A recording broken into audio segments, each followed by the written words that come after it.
जाए? क्या गाय चंद्रमा में जाए? क्या गाय को इस धरती पे जीने का अधिकार नहीं है? मानव होने के नाते हमारा धर्म है, सिर्फ गौ माता गौ कहने मात्र से हम वंचित नहीं हो सकते अपने कर्तव्य से। आज कष्ट होता है कि दूध की जगह हमें सफ़ेद जहर को हमने दूध मान लिया। बाकी सरकार तो जो कर रही है वो जाने, उसका काम जाने। मेरे साथ नवीन राय जी हैं, जिन्होंने अपने जीवन का काफ़ी समय गौ सेवा में लगाया। देसी गाय पालते हैं और देसी गाय की सेवा करते हैं। लगभग पूरे परिवार को इन्होंने सेवा के नाम पर, गौ सेवा के नाम पर आकर्षित किया। बच्चे और चाहे पत्नी हो चाहे माँ हो, सब लोग इस काम में लगे रहते हैं। गौ सेवा के प्रति इनका जो लगाव है वह इनको किस प्रकार का सुख देता है और गौ सेवा से क्या अनुभूति होती है। हमारे सनातन धर्मशास्त्रों में गौ सेवा का ही महत्व बताया गया है, गौ पालन का नहीं। आज गौ संकट में है, उसको तमाम प्रकार की बीमारियों से सामना करना पड़ रहा है। तमाम गौ माताएँ इस महामारी की चपेट में, लंपी महामारी की चपेट में आ गई और उनका कोई इलाज नहीं हुआ, वो अकारण बेमौत मर गई, और जिससे हमारे समाज पर इसका कुछ न कुछ आने वाले समय में असर दिखाई पड़ेगा। भारत की भूमि देवभूमि है, ऋषि मुनियों की भूमि है। यहाँ पर गौ की सेवा का एक अलग सी व्यवस्था बनाया गया था।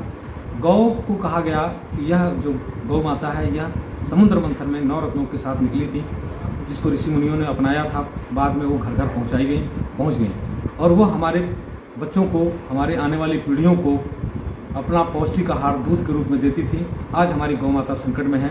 मैं नवीन जी से जानना चाहता हूँ कि आप अपने विचार बताएं कि समाज में किस तरह के लोगों के विचारों में परिवर्तन होना चाहिए।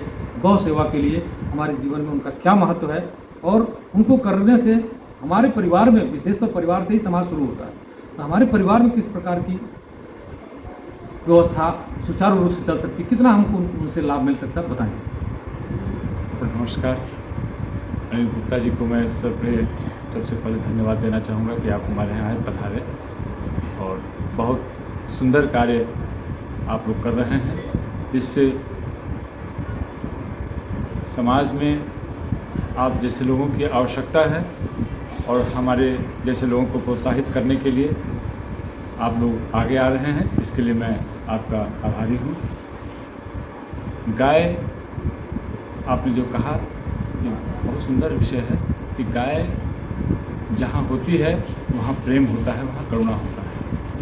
इसका एक छोटा सा उदाहरण आप लें कि जैसे जर्सी फ्रीजन गाय हो या भैंस हो, अगर उनका बच्चा मर जाता है तो फिर उनके ऊपर कोई फ़र्क नहीं पड़ता है, उसी तरह वो दूध देती रहती है।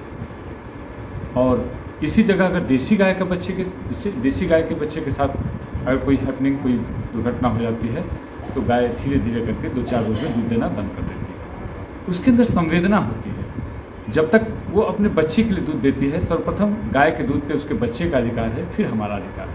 आज जो हम लोग कर रहे हैं कि बच्चे को दूध नहीं पिलाते, बच्चा कमज़ोर होता है, उससे हमारे गाय के नस्ल पे भी प्रभाव पड़ता है। इसलिए गाय अगर संतुष्ट होगी तभी जब उसका बच्चा दूध पिएगा, तो बच्चे को हम दूध पीने दें और उसके बाद हम जो बचा दूध है वो उसका दोहन करें, तो गाय भी खुश रहेगी और उस दूध से हमारा स्वास्थ्य भी सुंदर और स्वस्थ रहेगा।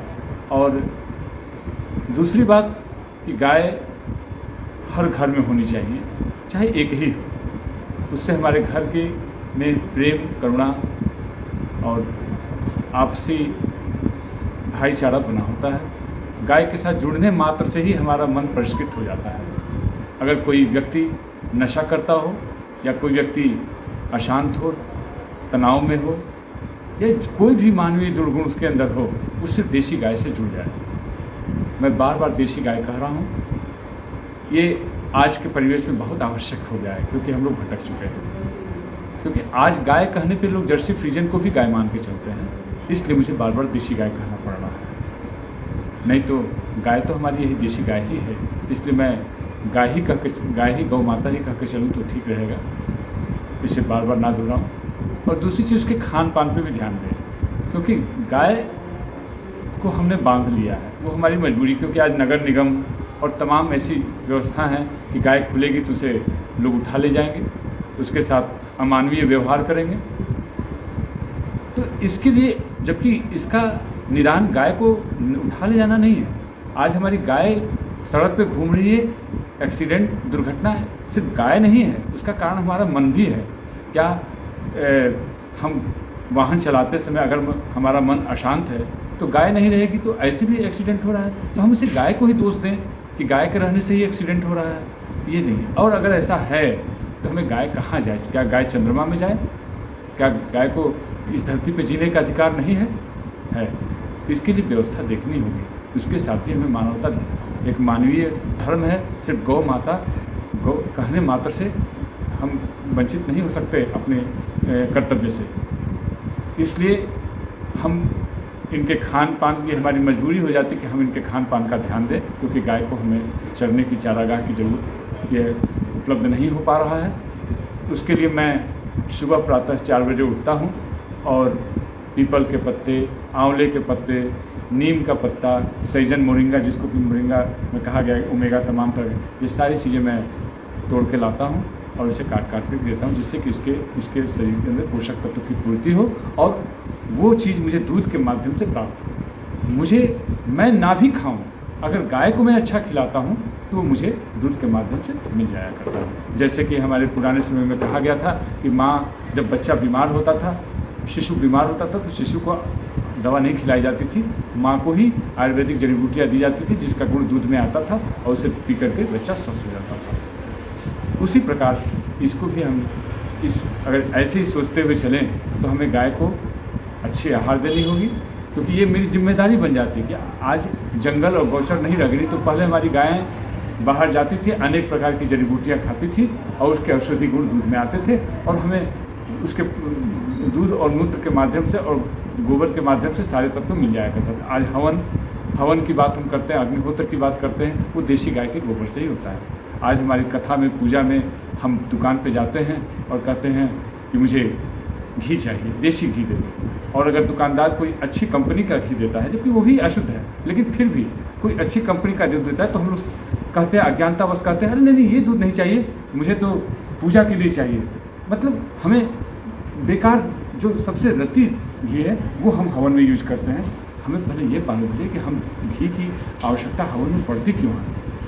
उससे एक बूंद घी जलने से 10 टन ऑक्सीजन उससे निकलता है और तमाम प्रकार के उसके अंदर औषधि गुण हैं, उससे हमारे वातावरण को एंटीवायरस बनाता है। तो उसके लिए हमें शुद्ध घी चाहिए और देसी गाय का ही घी चाहिए। हम पूजा में गोबर का प्रयोग होता था, वो देसी गाय का ही गोबर चाहिए। तो इन सब चीज़ों के पीछे अगर हमारे धर्म में इन चीज़ों को लाया गया, उसके पीछे उसके गुण थे, उसकी औषधि गुण, उसकी महिमा थी, उसको देखते हुए इस चीज़ों का समावेश हमारे पूजा में भी किया गया। हमारी गाय जन्म से लेकर मृत्यु तक गाय की आवश्यकता हमें पड़ती है। जब जन्म होता है तो दूध के रूप में, और हम जब इस शरीर का अंत होता है तो हमारे जहाँ हमें जलाई जाती है वहाँ भी दूध की आवश्यकता आती है। लेकिन आज कष्ट होता है कि दूध की जगह हमें सफ़ेद जहर को हमने दूध मान लिया और इससे हमें बाहर निकलना पड़ेगा और इसके लिए हमें देसी गाय की ओर ध्यान देना पड़ेगा। और बाकी सरकार तो जो कर रही है वो जाने, उसका काम जाने। हमें हर व्यक्ति को ये बीड़ा उठाना पड़ेगा। जैसे देश की आज़ादी में हर व्यक्ति अपना योगदान दिया, उसी तरह से हमें गाय को लाने के लिए अपना ही महत्वपूर्ण योगदान देना पड़ेगा। हमें किसी से ये नहीं आशा कि सरकार मुझे सहयोग करेगी तो फिर गाय की सेवा नहीं हो पाएगी। इसीलिए हम पढ़े लिखे नवयुवकों को इसके लिए आगे आना पड़ेगा। धन्यवाद। चलता था ना पहले के ज़माने में, बिजली से ही, हाँ, धीरे धीरे चलेगा, धीरे धीरे चलेगा। और इससे जो है इसमें आटा गर्म नहीं होता, जलता नहीं है, सारे के सारे तत्व इसमें बने रहते हैं। तो अपने घर के लिए क्यों बनाते हैं? नहीं, घर के लिए भी बनाते हैं और बीच बीच सत्तू बना के पैक करके लोगों को देते भी हैं। अच्छा। अभी इधर थोड़े कुछ दिनों से काम रुका हुआ है। अच्छा। लेकिन गाय के लिए जो भी दलिया उलिया बनाते हैं सब इसी में बनाते हैं, जिससे गाय भी स्वस्थ रहे। जब गाय स्वस्थ रहेगी तो मैं हम। तो ये कितना पीस देता है घंटे में? 1 घंटे में 5 किलो पीसता है।